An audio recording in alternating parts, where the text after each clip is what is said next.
अस्सलाम वालेकुम। Welcome to PPSC Smasher. First year computer science में Python programming and the topic is if L if statement.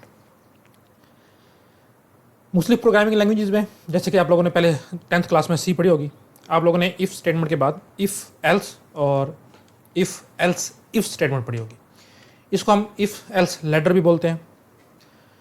इसकी ज़रूरत क्यों पेश आती है या कहाँ पे यूज़ होती है, पहले हम सिनेरियो को देखते हैं, फिर हम बाकायदा इसको पढ़ेंगे। लेकिन जी लेट्स से कि मेरे पास एक प्रोग्राम है जो डिसाइड करता है कि कोई बच्चा फेल है या पास है। अब पास का क्राइटेरिया मैंने लिखा हुआ है कि मैं यूज़र से पूछता हूँ उसके मार्क्स, और लेट्स से अगर मार्क्स यूज़र बताता है कि उसके मार्क्स हैं 70 से अबव, तो मेरा सॉफ्टवेयर, मेरा प्रोग्राम स्क्रीन पे उसको शो करवाता है कि यू आर पास। और अगर उसके मार्क्स जो हैं 70 नहीं है या 70 से ग्रेटर नहीं है, यानी कि लेस देन 70 हैं, तब मेरा सॉफ्टवेयर, मेरा प्रोग्राम कंप्यूटर की स्क्रीन पे उसको शो करवाता है फेल। अब ये प्रोग्राम कैसे बनाया गया होगा, सिंपल से इसकी लॉजिक है। हमने पहले इफ और एल्स सीख लिए हैं, मैं इसको फ़ौरन बना देता हूँ। लेट्स से मार्क्स वो वेरिएबल है जिसमें मैं यूज़र के मार्क्स लूँगा, इनपुट करवाऊँगा, मैं सिर्फ इसको बता देता हूँ कि ये मार्क्स का वेरिएबल है। तो ये मेरी लॉजिक बनेगी, if marks greater than equal to 70 colon print करवा दें जनाब। मैं डायरेक्ट लिख रहा हूँ कामास के बगैर, इन्वर्टेड कामास के बगैर, लेकिन यहाँ पे आएगा। और उसके बाद एल्स, अगर उसके मार्क्स 70 के बराबर या उससे ग्रेटर नहीं है, तो यानी कि उससे कम है, तो आप प्रिंट करवा दें फेल। ये भी इन्वर्टेड कामास में, लेकिन मैं बस उसको डायरेक्ट लिख रहा हूँ। तो ये इसकी लॉजिक बनी होगी। हम लोगों ने पिछले इस तरह एक दो लेक्चर्स में इस तरह के प्रोग्राम्स, इस तरह की एक्सरसाइजेज, क्लास एक्टिविटीज़ की भी हैं। अब लेट्स से कि मैं इस प्रोग्राम को थोड़ा सा चेंज करता हूँ। मैं कहता हूँ कि यार नहीं, इस तरह नहीं। अगर किसी बच्चे के मार्क्स हैं 90, तो उसको स्क्रीन पे शो हो के आप पास तो हैं ही हैं, लेकिन आपका ए ग्रेड है या ए प्लस ग्रेड है। इस तरह किसी बच्चे के मार्क्स हों 80 से अबव हों और 90 के बीच में हो, या 90 से कम हो, 80 से 90 की रेंज, इसको शो हो जी ए ग्रेड है आपका। इस तरह किसी बच्चे के मार्क्स अगर 70 से उठा के 80 के बीच में है, उसको शो हो के आपका बी ग्रेड है। इस तरह किसी बच्चे के मार्क्स अगर 60 से लेकर 70 के बीच में है, उसको शो हो के आपका सी ग्रेड है। और किसी बच्चे के मार्क्स अगर 50 से 60 के बीच में है, उसको हम ये तो शो करवाएं कि आप पास हो और डी ग्रेड। और उसके बाद 50 से कम जितने भी मार्क्स वाले बच्चे हैं, उनका हम शो करवा देंगे आप फेल है। अब इसमें देखिए सिंपल इफ एल्स क्या करती थी, वो दो कंडीशंस के बीच में फैसला लेती थी। जैसे या तो पास था या फेल था, तो वो काफ़ी थी। उसने चेक किया मार्क्स अगर एक हिसाब के मुताबिक हुए तो ठीक है, पास, अदरवाइज फेल। तो ये हमारे यहाँ तक प्रोग्राम बिल्कुल ठीक चल रहा था। लेकिन आप देखें हमारे पास टोटल कंडीशंस या डिसीजन जो हमने लेना है वो कितनी स्टेटमेंट्स के बीच में है। एक स्टेटमेंट ये है जनाब, सेकंड ये है, थर्ड ये है, फोर्थ ये है, फिफ्थ ये है, सिक्स ये है। अब देखो लेना हमने यहाँ पे डिसीजन ही है। और ये भी है कि जैसे हमने इफ एल्स में पढ़ा था कि एक वक्त में एक कंडीशन ट्रू हो सकती है, बाकी फॉल्स है। तो ये भी कंडीशंस हैं, तो एक वक्त में एक ट्रू होगी। जैसे मैं एग्जांपल देता हूँ, अगर किसी बच्चे के मार्क्स 80 से और 90 के बीच में है, ना तो उसके 90 से ग्रेटर होंगे, ना वो 70 और 80 के बीच में होंगे, ना वो 60 और 70 के बीच में होंगे, ना 50 और 60 और ना लेस देन 50। तो चलेगी अभी भी एक कंडीशन, अभी भी एक ट्रू होगी। लेकिन जो मेरे पास वैरायटी है, मेरे पास जो जिस स्टेटमेंट्स के दरमियान मैंने डिसीजन लेना है, वो दो से ज़्यादा है। अगर दो होती हैं तब तो मैं सिंपल इफ एल्स से काम चला लेता। लेकिन अब मैंने दो से ज़्यादा कंडीशंस के बीच में से कोई एक को सिलेक्ट करके उसकी बेस पे कोई डिसीजन लेना है, तो यहाँ पे हमारी जो सिंपल इफ एल्स है वो काम नहीं करती। यहाँ पे मुझे ज़रूरत है मल्टीपल इफ एल्स की, यानी कि एक इफ में आएगा ये स्टेटमेंट, फिर एक एल्स में आएगा ये स्टेटमेंट, फिर एक एल्स में आएगी ये स्टेटमेंट, फिर एक एल्स में ये स्टेटमेंट है, एक एल्स में ये, और एक एल्स में ये।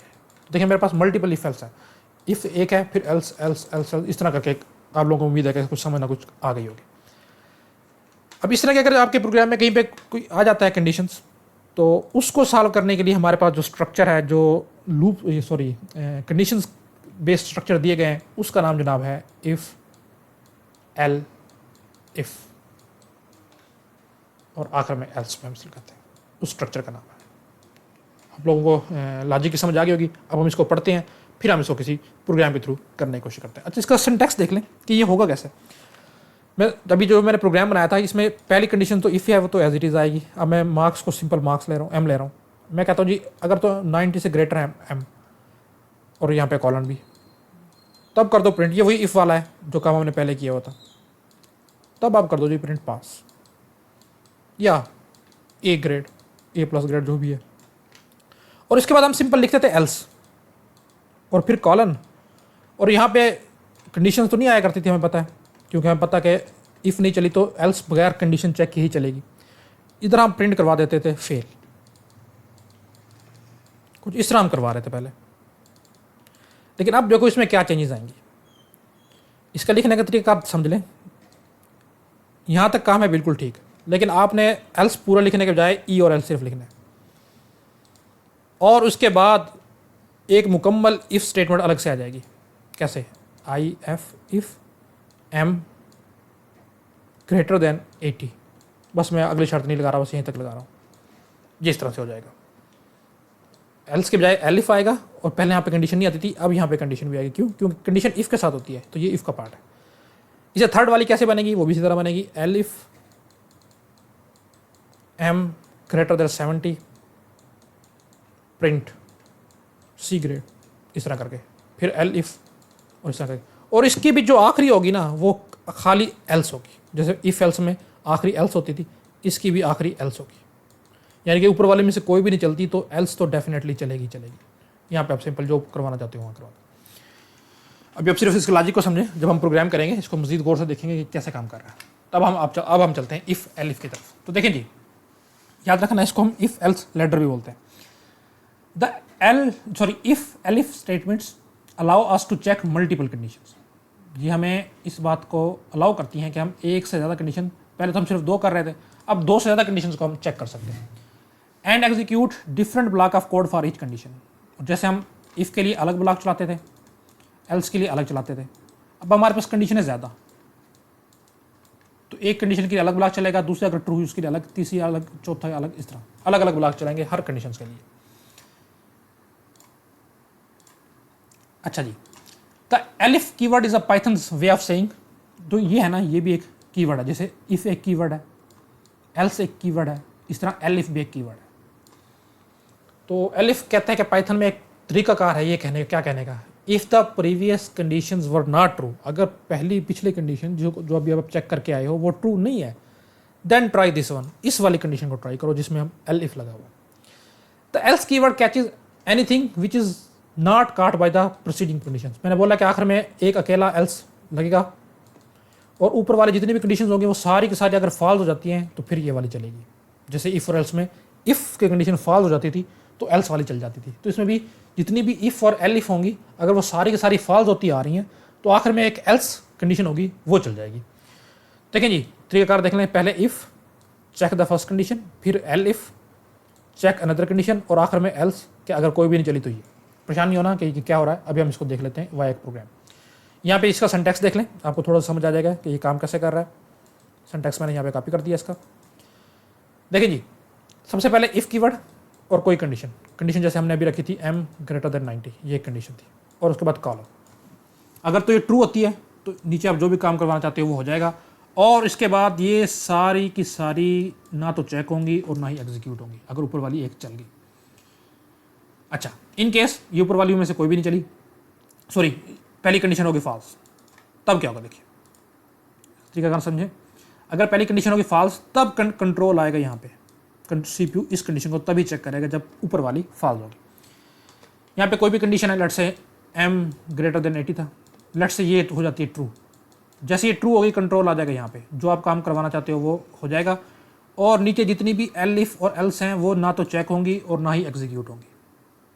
दोबारा देख लें, पहली कंडीशन चेक हुई, वो फॉल्स हो गई, तब ही दूसरी एल इफ पे आया, वो कंडीशन चेक की, इन केस वो हो जाती है ट्रू। तो जो अब काम है ये वाला हो जाएगा, और नीचे वाली ये वाला, और नीचे वाली जितनी भी एल इफ और एल्स पड़ी हैं वो ना तो चेक होंगी और ना ही एग्जीक्यूट होंगी। कंट्रोल डायरेक्ट इस स्टेटमेंट के बाद जो है वो बाहर आ जाएगा इस तरह करके।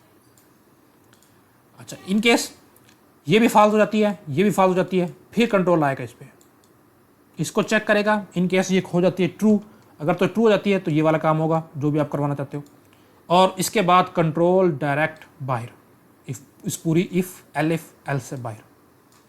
इन केस ये हो जाती है फॉल्स, तब क्या होगा, ये तो नहीं चलेगी, फिर यहाँ पे आएगा कंट्रोल।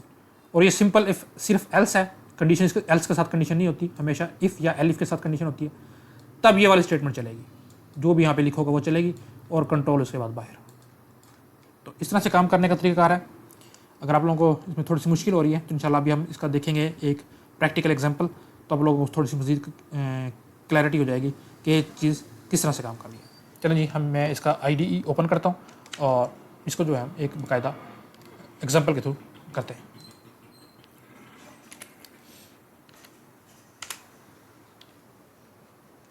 देखिए जी, IDE मेरे पास हो गया ओपन। मैं इसको थोड़ा सा जूम कर लेता हूँ। अच्छा, इसमें जो है ना हम इसी मार्क्स वाले एग्जांपल को लेके चलते हैं। अभी हमने क्योंकि इसकी लॉजिक बनाई है, इसी मार्क्स वाली लेके चलते हैं। सबसे पहले एक मैं यूज़र से इनपुट ले रहा हूँ मार्क्स। इनपुट फंक्शन मुझे पता है यूज़ होता है मार्क्स लेने के लिए। मैं स्क्रीन पे प्रिंट करवाना चाहता हूँ इंटर यूअर मार्क्स, तो ये मुझे पता है कि जो चीज़ मैं स्क्रीन पे प्रिंट करवाना चाहता हूँ वो मैं इसके डबल इन्वर्टेड कॉमास के अंदर लिखूँगा। तो मैं लिख रहा हूँ जनाब पे इंटर यूअर मार्क्स। अब स्क्रीन पे लिखा आ जाएगा, यूज़र कोई वैल्यू इंटर करेगा, वो ये इनपुट फंक्शन गेट कर लेगा। अब मुझे पता है कि इनपुट फंक्शन कोई भी चीज़ गेट करता है तो वो होती है स्ट्रिंग फॉर्मेट में, मुझे उसको कन्वर्ट करना है इंटीजर में।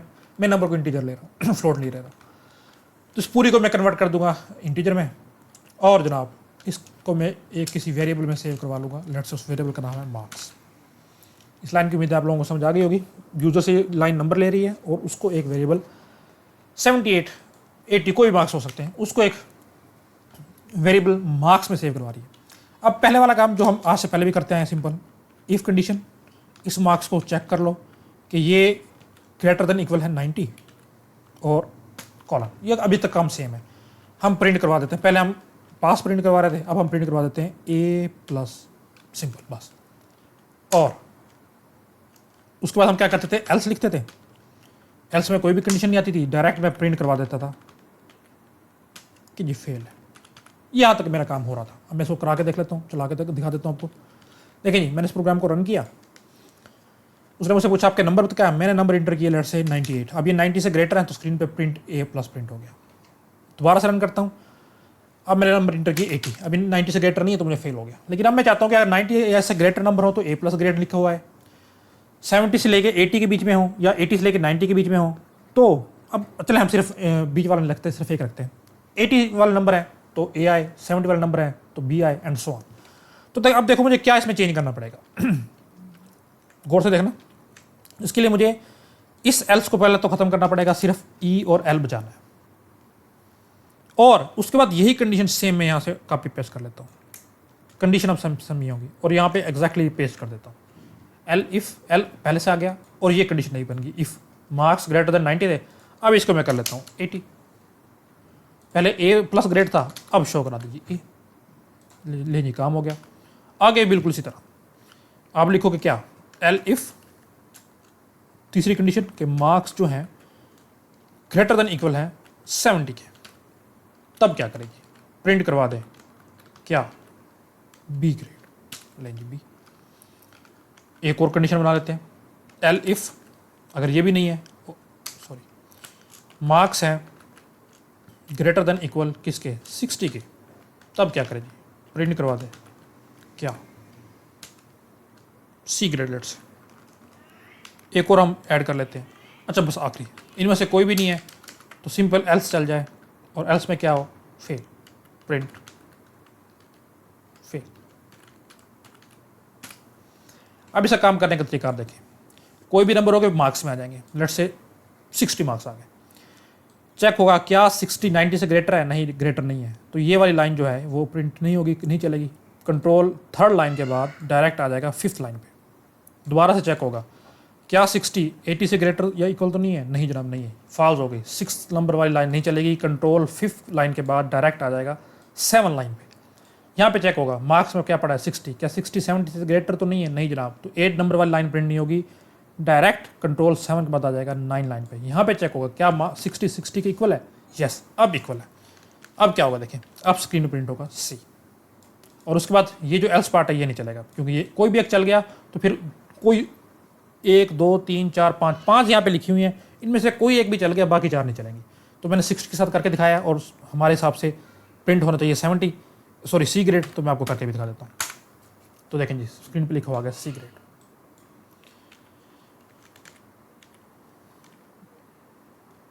सॉरी। तो इस तरह से कुछ ये काम करता है जनाब। हम लोगों ने देखा कि मल्टीपल इफ एल्स या इफ एल इफ किस तरह से काम करती है, काम करने का तरीकाकार उसका क्या है। याद रखने वाली बात इसमें यह है कि इसमें से मल्टीपल इफ एल्स कंडीशंस तो होंगी, लेकिन कोई एक चलेगी। एक भी इफ़ या एल इफ चल गई तो बाकी ऊपर वाली या नीचे वाली नहीं चलेंगी। तो ये चीज़ प्रैक्टिस से आएगी, पहले पिछले टॉपिक से मिलती जुलती है। आप लोग इसको प्रैक्टिस करें, समझें किस तरह से हो रहा है, और फिर भी समझ नहीं आता था तो फिर मुझे कमेंट बॉक्स में बताएं।